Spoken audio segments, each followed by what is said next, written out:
She's done this show before. She's always a lot of fun. She's a writer and storyteller and badass. Please give it up for Kari Kiernan. Come on, Mill Valley, give it up a little bit more.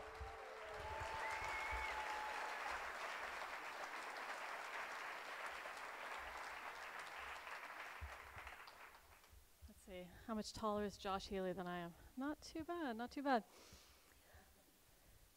I have never been left by the side of the road. I just want to say that.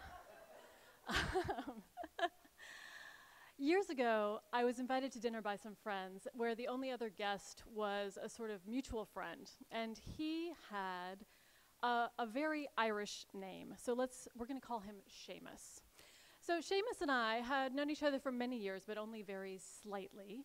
And in the interim, he had been divorced, and I was recently single, and he was very funny, and I liked his shoes, and I thought, maybe. And really, maybe is all it takes to get you kind of on one path or another. And Sheamus and I started dating, and I came to really love him. He was funny and smart and really sweet and very romantic, but he was kind of goofy in a way that was less seductive than it might have been. And he also, he was big on communication in the manner of somebody who's been through a lot of marriage counseling. And I found it mostly infuriating. So ultimately, I couldn't reconcile those things, and we broke up after a few months. But I was very, very conflicted about it because there was the love to be considered. But we stayed in touch, and he let me know that he'd been accepted to a master's program in playwriting at Columbia, and he was going to move to New York. And on the one hand, I thought this was very sort of dashing and brave for a middle-aged man to quit his job and follow his art, but also New York is really far away, and what if I've made a horrible mistake and I never see him again? So I called my best friend from college, who at the time was an actress in New York, and she is a woman who has one of those names that's also a type of flora. So we're going to call her Shrub. So I call Shrub, and I unburden my heart to her, and I say I'm still in love with him, and now he's leaving, and I don't know what to do. And she tells me that she's been quite seriously ill for the past year, and she needs to leave New York for a while, and she doesn't know what to do. And I talk to Sheamus all the time, and he's been telling me he doesn't know how in the world he's going to afford to live in New York now that he is a student playwright. He doesn't know what to do. And I have this flash of brilliance that maybe Sheamus can sublet Shrub's minuscule apartment, and then everybody wins. Plus, I get to be kind of a hero. And it totally plays out like that. I'm very pleased with myself. But we're also getting closer and closer to his actual departure, and I'm getting sadder and sadder. And he finally asks me to come with him. Not to move to New York, let's calm down. He asked me to come with him on the drive across the country. And I have 0 vacation time, but I go to my boss and I say, I need a week of unpaid leave because I think maybe I'm supposed to marry this man, and if I don't go, I will never know. And he says, okay. And so one August day, Sheamus and I climb into his rental sedan that's packed with all his worldly possessions, and we head across the country. And by Vegas, we are officially back together. And we have a really great trip. And there's this one day that I'm the one driving, and we're headed through Utah, and I'm driving into a thunderstorm. And it's this kind of otherworldly landscape, and it's all buttes and lightning bolts, and he's asleep so sweetly beside me, and I think, this is what love looks like.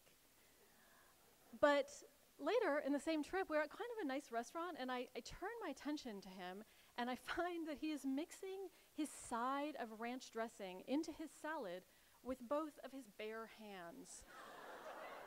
And I think, this is not what love looks like. But nevertheless, for a year, we are a bi-coastal couple, and I miss him all the time, but we talk almost every day, and I go to New York whenever I can, and we're in love. And the situation is not without romance. And at the end of his school year, he moves out of Shrub's apartment, and he comes back to San Francisco to spend the summer with me. And what we hope is that by the end of that summer, he'll ask me to come to New York, and I'll say yes. but we have a harder time than we imagined we would. And on balance, that summer was more hands and salad than driving through a thunderstorm for me. And at the end of the summer, we definitively break up. And that year after we broke up was a really, really hard one for me. I was very sad and lonely. And eventually, I gave in and went on my first ever online date. And I cried all the way to the cafe. And of course, had I known that it was the first of what would be at least 15 years of online dating, I would have cried a lot harder. But I did not know that then. And meanwhile, time is passing and things are getting a little bit easier. And I hear from him from time to time. And after about a year, I get an email from him. I'm copied on a group email. It's a change of address. But his new address is mystifyingly similar to his old address. And so I feel compelled to remark upon it. And I send a jokey email. And I say, "What did you do? Move across the hall? Was the view better? Ha ha ha." And he writes back and he says, "No, I needed a bigger place. Shrub and I are moving in together." Exactly. And so for a minute, I can't even make sense of these words together as a sentence. I'm thinking, like, Shrub? That's a pretty common name, right? So I write back and I say, "My Shrub?" And he says, "Yes, we've been dating for about a year." About a year. So approximately 5 minutes after we broke up.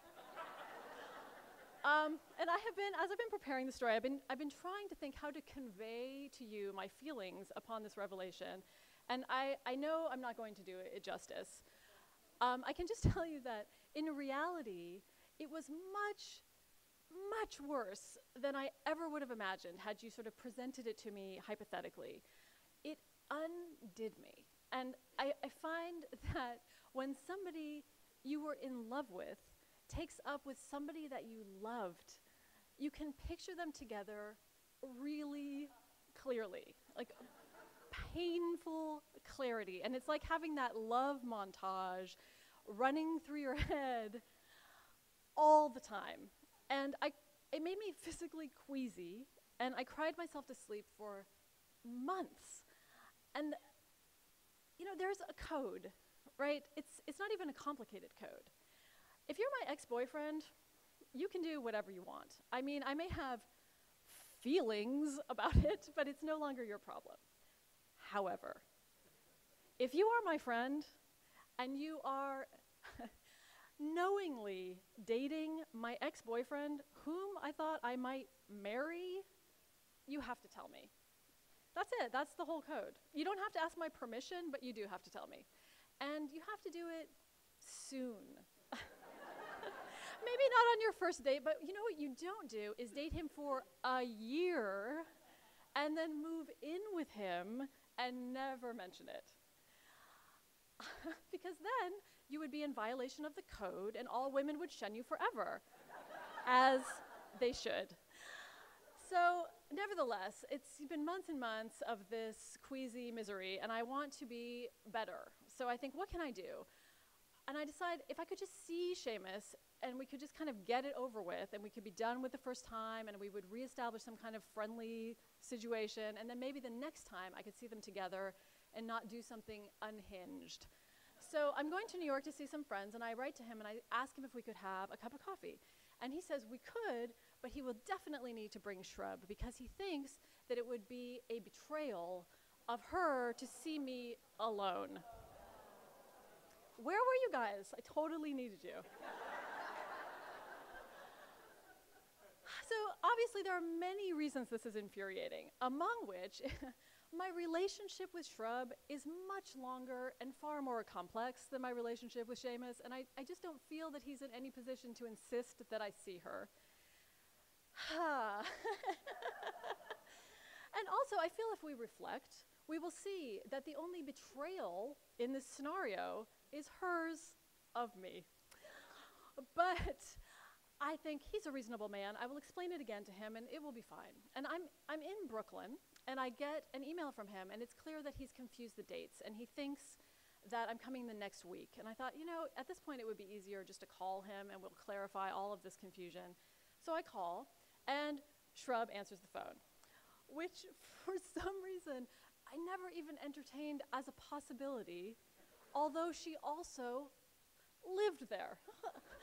So she answers the phone. As soon as I hear her voice, I completely lose it. I am sobbing. And unlike every other person in the world, I do not hang up the phone. I feel that is somehow cowardly, and so I soldier on, and I'm blathering and I'm sobbing, and I say to her that someday I really hope that I'll feel that I've gotten my 2 friends for the price of 1, and it will all be great, but I'm really, really far from that place. And she says, well, good for you for calling then. Well, good for you for calling then. So I feel like there are a lot of different tones she might have employed in this situation, but patronizing was a surprising choice.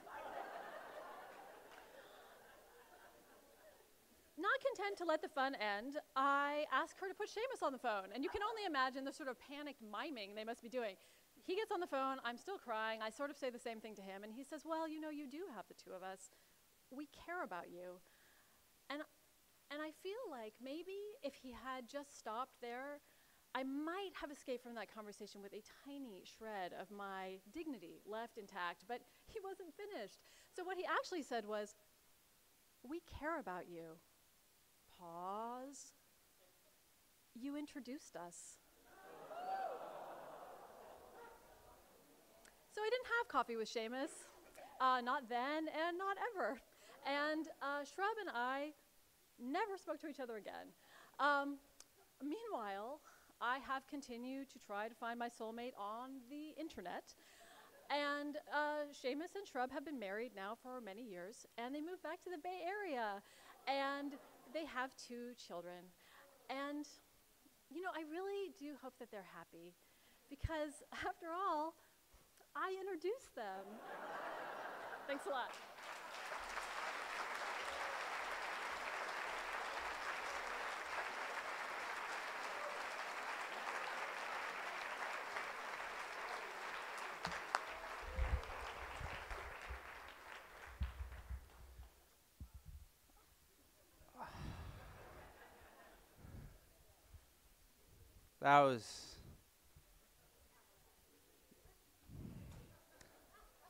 That was a good story.